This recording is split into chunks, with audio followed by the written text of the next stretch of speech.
So in this lecture, we are going to discuss about the application of valence bond theory to coordination number 6 complexes. Application of valence bond theory to coordination number 6 complexes. So inner orbital complexes with D2sp3 hybridization. The name of the complex is inner orbital complex. We know what is the inner orbital complex. Inner orbital complex is the complex where inner d orbitals are involved in the hybridization. That is n-1d, ns and np. In inner orbital complexes, the inner d orbital, that is n-1d, ns and np orbitals are involved in the hybridization. So n-1d 2 orbitals, ns 1 orbital and np 3 orbitals. Hence the hybridization, it is d2sp3 hybridization. Okay, particularly the 2d orbitals, that is dx square minus y square and dz square, dx square minus y square and dz square, these 2d orbitals are involved in the hybridization, or participate in the hybridization, because these d orbitals are suitable for the formation of the sigma bond, coordinate covalent bond. Okay, hence they are involved in the hybridization. Okay, so the combination of 2d orbital, 1s orbital and 3p orbitals is called D2sp3 hybridization. How many hybrid orbitals are formed here? You can see 2d orbital, 1s orbital and 3p orbitals. So 6 hybrid orbitals are formed. D2sp3, 6 hybrid orbitals are there. And these 6 hybrid orbitals having the identical energy, equal energy, having the identical energy and equal energy.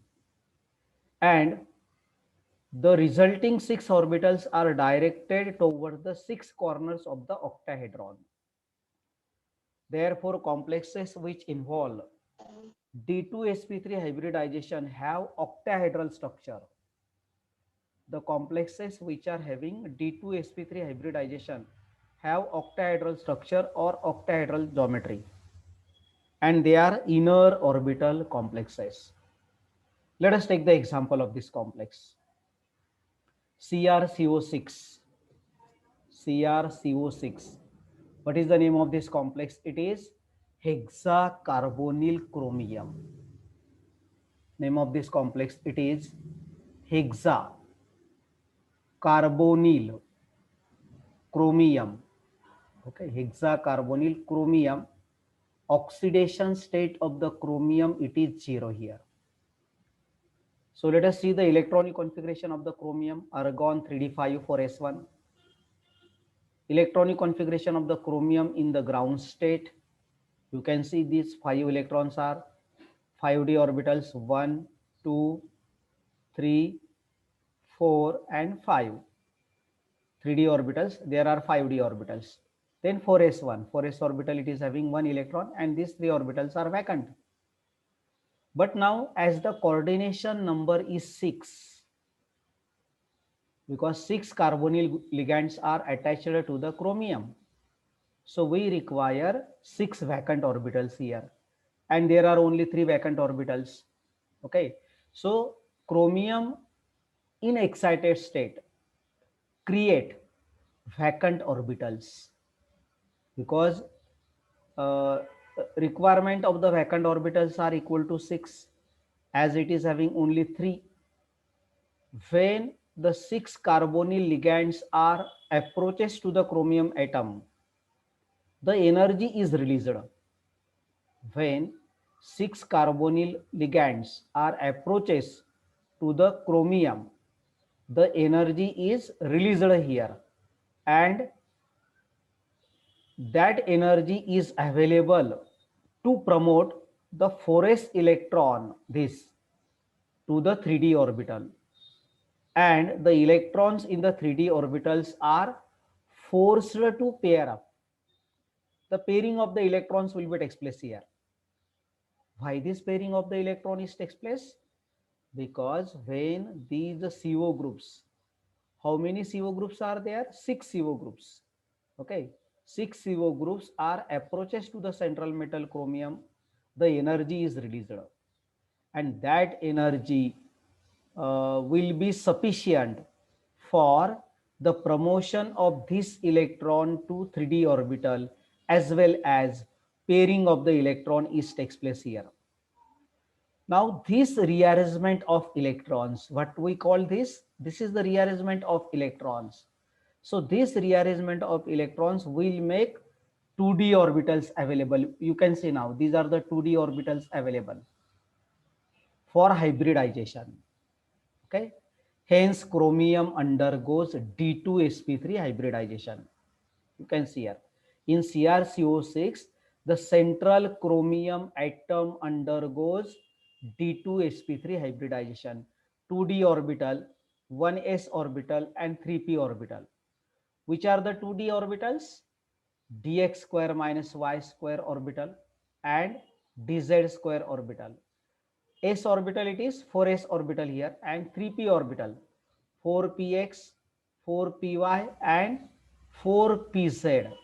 These are the 3p orbitals. So you can see 1, 2, 3, 4, 5, 6. So 6 orbitals get combined, and there is a formation of 6 D2sp3 hybrid orbitals. Okay. So now in these hybrid orbitals, the ligands are donating their electron pairs. So these are the electron pairs from the ligands. Okay. Electrons donated from the ligand. Okay. So in this way, chromium shows D2sp3 hybridization. So we explain this on the basis of the valence bond theory. Okay, so as chromium shows D2sp3 hybridization, the geometry of the complex, it is octahedral geometry, and the complex, it is diamagnetic complex. You can see all the electrons are paired here, no one electron is unpaired. So geometry of the complex, it is diamagnetic. Thus on the basis of the valence bond theory, we can explain the geometry of the complex, we can explain the hybridization of the metal in that complex, and also the complex, it is a low spin complex. Low spin means there is a no unpaired electron or very less number of the unpaired electrons. If you calculate the spin of the unpaired electron here, it becomes 0. All the electrons are paired. So spin of the unpaired paired electron becomes equal to 0 here. So hence this complex, it is a low spin complex. Now the second example is given, we already explained this, CONH363 plus. Just you have to see the arrangement here. Cobalt 3d74s2, oxidation state of the cobalt in this complex, it is 3 plus. Argon 3d6 4h0 4p0. It is having the electronic configuration argon 3d6, then 4h0 and 4p0. Okay, so see, cobalt 3 plus ion in the ground state. Okay, only 4 orbitals are vacant. When 6 ammonia molecules are approaches to the cobalt ion, the energy is released and electrons are paired up into the lower energy orbital, 3d orbital. So 6 orbitals are vacant here also. And which d orbitals? They are inner d orbitals. Inner d orbitals. Inner d orbitals are involved in the hybridization. Hence this complex is also called as a inner d orbital complex. Okay, so you can see here the arrangement, all the electrons are paired. These are the electrons donated by the ligand. 6 ligands, 6 ammonia molecules donating the electron pairs to the central metal ion. 1 ammonia molecule donate 1 electron pair. So 6 ammonia molecule donate 6 electron pair to the central metal ion. and hybridization it is D2sp3 hybridization. Geometry it is octahedral geometry. All the electrons are paired here, hence the geometry of the complex, hence the magnetic properties of the complex, it is diamagnetic. And it is a low spin complex also. All the electrons are paired, so the complex it is a low spin complex. As there are no unpaired electrons, CONH363 plus is a diamagnetic and it is a spin paired or low spin complex. It is a spin paired and low spin complex. Okay, so try to understand about this. It is a spin paired and low spin complex. Okay, so let us see here. Next example it is given. FeCN6 3 minus. FeCN6 3 minus. Third example belongs to this inner orbital complex. Now, the name of the complex it is hexacyano. Hexacyanoferrate. Hexacyanoferrate third ion. Okay, hexacyanoferrate third ion. So first of all, Fe metal, iron metal having electronic configuration 3d6 4s2. Fe3 plus 3 electrons are less, so 3d5 4h0 4p0. It is having the electronic configuration. So Fe3 plus in ground state 5 electrons are there. So 1 2 3 4 5. 4s is vacant, 4p is vacant, 3 orbitals, 4 orbitals are vacant here. Now we require 6 orbitals because coordination number is 6. Okay, so in the ground state this is the arrangement here. Now in the excited state, when 6 cyanoligands are approaches to the central metal Fe3 plus ion, they release the energy, they create the force, and due to that force these electrons get paired. Okay, these 5 electrons are this is a paired electron, this is a paired electron, 1 electron remains unpaired here, and 2d orbitals are vacant now. So 1 2 3 4 5 6, and these are the inner d orbitals. Inner d orbitals are involved in the bonding. So this complex it is a inner d orbital complex. Inner d orbitals are involved in the hybridization. Okay, so in these vacant orbitals, hybrid orbitals, the ligands are placing their electron. So these are the electrons donated by the 6 cyanoligand. Okay, electrons donated by the 6 cyanoligands are here. So hybridization it is D2sp3 hybridization, and the geometry is same, octahedral geometry. All the electrons are not paired, one electron is unpaired here. Okay, but even though one unpaired electron is there, it is a weakly paramagnetic complex. It is a weakly paramagnetic complex. Okay, weakly paramagnetic means only one unpaired electron is there, or we can say it is a less paramagnetic complex, and it is a low spin complex. Okay, because only one unpaired electron is there. Spin of the one unpaired electron, s it is equal to plus 1 by 2. Okay, s it is equal to plus 1 by 2 here. So it is a low spin complex. Okay, but less paramagnetic complex. Now let us going to discuss about the very important topic related to this, that is outer orbital complexes. And outer orbital complexes shows sp3d2 hybridization. Outer orbital complexes shows sp3d2 hybridization. The complexes in which ns, np3 and nd2, the complexes in which ns, suppose ns means let us say n equal to 4, 4s, 4p and 4d. Okay, these two orbitals, these three orbitals and this one orbital, hybridization it is sp3d2, 1s, 3p, 2d, take part in hybridization involving outer d orbitals, outer d orbitals. Okay, in inner d orbital complexes 3d orbitals are involved in the bonding, so complex it is inner d orbital complex. But in outer d orbital complexes, outer 4d orbitals are involved in the hybridization. Therefore, that complex is called as the outer d orbital complex. Now, in such complexes, the electrons usually remain unpaired to the maximum possible extent. The electrons usually remain unpaired to the maximum possible extent, leaving maximum number of unpaired electrons. Okay.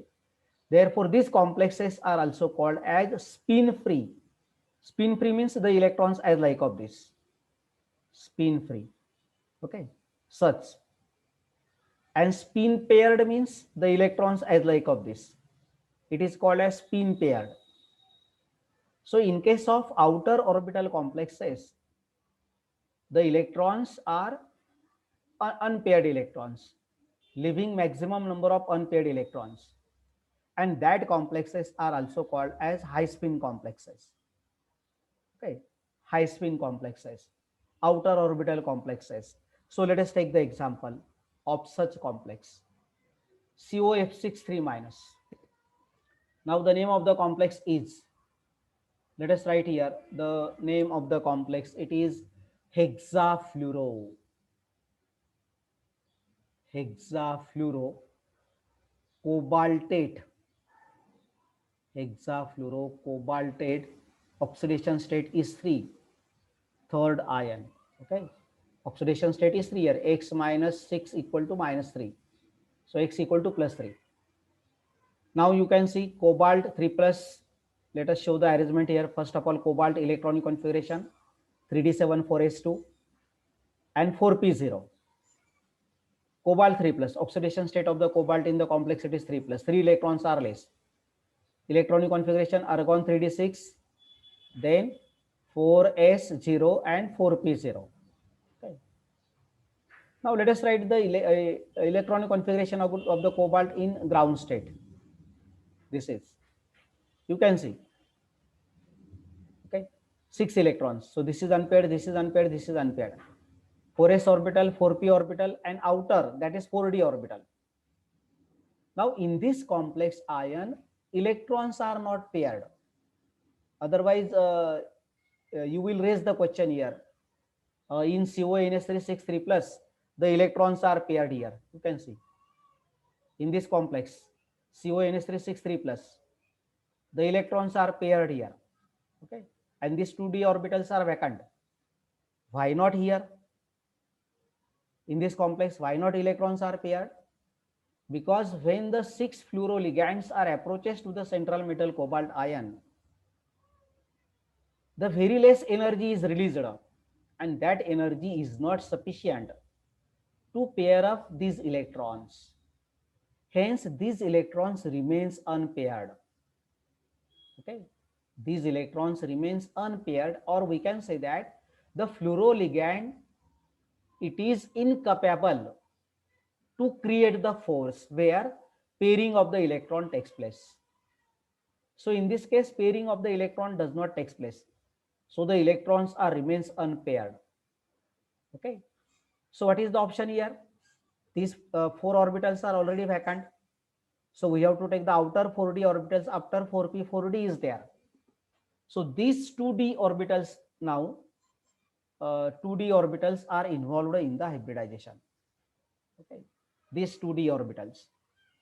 Okay. These 2d orbitals are involved in the hybridization. That is, suppose this is dx square minus y square and this is dz square orbital. Okay. So 1, 2, 3, 4, 5, 6. Hence hybridization, it is sp3d2. 6 sp3d2 hybrid orbitals are formed here. 6 sp3d2. Okay. And in these vacant hybrid orbitals, the fluoroligand place its electron. These are the electrons donated by the fluoroligand here. Okay. Electrons donated by the fluoroligand here, you can see. Okay.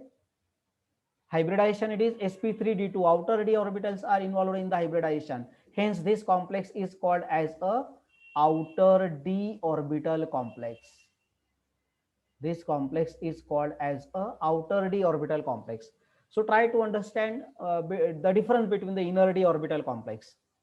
In inner d orbital complex, these orbitals are involved in the hybridization. Pairing of the electron is takes place here, but in this case pairing is not possible. So what is the option? Outer 4d orbitals are participate in the hybridization.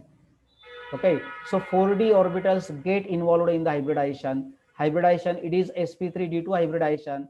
The resulting 6 orbitals overlap the 6 field ligand orbitals and accept their 6 electron pairs. So these electron pairs can be placed here in the 6 vacant orbitals, 6 hybrid orbitals. So now due to this, the property of the complexity is totally different. As these electrons are unpaired, so it is highly paramagnetic. This complex, it is highly paramagnetic complex, strongly paramagnetic, because 4 unpaired electrons are there. As there are 4 unpaired electrons, this complex, it is a high spin complex also. High spin complex, because spin of the unpaired electron, it is plus 1 by 2 plus 1 by 2 plus 1 by 2 plus 1 by 2, 2, s equal to 2 here. So it is a high spin complex. Okay, and it is a outer d orbital complex. Okay, it is a outer d orbital complex, strongly paramagnetic. Outer d orbitals are involved in the hybridization. Hence, COF6 minus is referred as the outer orbital complex. Okay, so try to understand about this. So mostly the outer d orbital complexes are paramagnetic, high spin complexes, and inner d orbital complexes are low spin complex and less paramagnetic or diamagnetic complexes. Let us take the another example here. FeS2O6 plus. Water molecule, it is a weak ligand. Fluoro is a weak ligand. Okay. Water molecule is a weak ligand here. So let us see Fe electronic configuration 3d6 4s2. Now Fe3 plus. So 3 electrons are less. So 3d5, 4h0, 4p0 and 4d0. See now Fe3 plus ground state. 5 electrons are totally unpaired. They cannot be paired up here in the excited state. So there is no excited state is here, because water molecule is a weak ligand. Water molecule is a weak ligand. The force created by the water molecule, it is very less. So it is insufficient. And that's why the pairing of the electron is not takes place here. The electrons remains as unpaired. They prefer to remain unpaired here. Pairing not possible. So what is the option? Outer 4d orbitals are involved in the hybridization. Okay. So hybridization, it is not D2sp3 here. It is sp3d2. Hybridization, it is sp3d2 here. Okay. 1s, 3p and 2d orbitals are involved in the hybridization. And this is also outer d orbital complex. Outer d orbital complex, because outer d orbitals are involved in the hybridization. And these are the electrons donated by the ligand water molecule. One water molecule donate 6 electron. One water molecule donate 1 electron pair. So 6 water molecules are there. Oxygen is the donor atom here. Okay. So we can show the arrangement as like of this. So FeS2O6 plus complex ion, it is outer orbital complex and it is a high spin complex. So we explain here the application of the valence bond theory to coordination number 6 complexes. We have taken so many examples here. Application of valence bond theory to coordination number 6 complexes.